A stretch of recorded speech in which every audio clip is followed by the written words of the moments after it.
ইসিকে PR ও নভেম্বরে গণভোটের প্রস্তাব জামায়াতের। পিআরের ভবিষ্যৎ সংসদকে দিতে বললেন ফখরুল। উচ্চকক্ষে সব সম্প্রদায়ের প্রতিনিধি।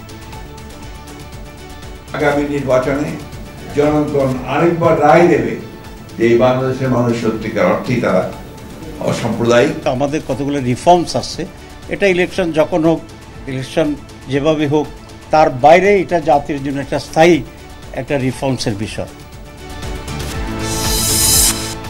এখনও শাপলা প্রতীকে নির্বাচনে যাবার আশা সার্জিসের। জোট কিংবা আসন সমঝোতায় যাবে না হেফাজত, জানালেন মামুনুল। সেনানিবাসের একটি ভবনকে সাব জেল ঘোষণা। হেফাজতে থাকাদের গ্রেফতার দেখালে নিতে হবে ট্রাইব্যুনালে, জানালেন চিফ প্রসিকিউটর। গ্রেপ্তার করা হলে তখন থেকে তার উপরে আইন প্রযোজ্য হবে যে 24 ঘন্টায় তাকে কোর্টে আনতে হবে।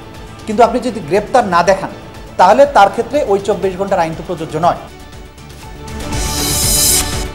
চাকসুতে শেষ দিনে বিরামহীন প্রচারের প্রার্থীরা। ব্যতিক্রমী প্রচারের রাকসু নির্বাচনের পরিবেশে ভিন্ন মাত্রা।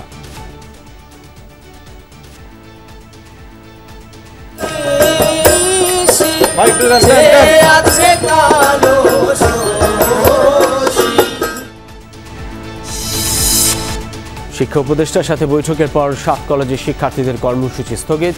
অধ্যাদেশ বাস্তবায়নে আরও কিছুদিন সময় দিতে চায় আন্দোলনকারীরা।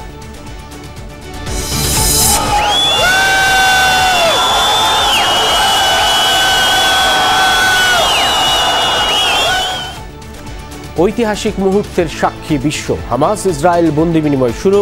মুক্তি পাবে প্রায় 2000 ফিলিস্তিনি।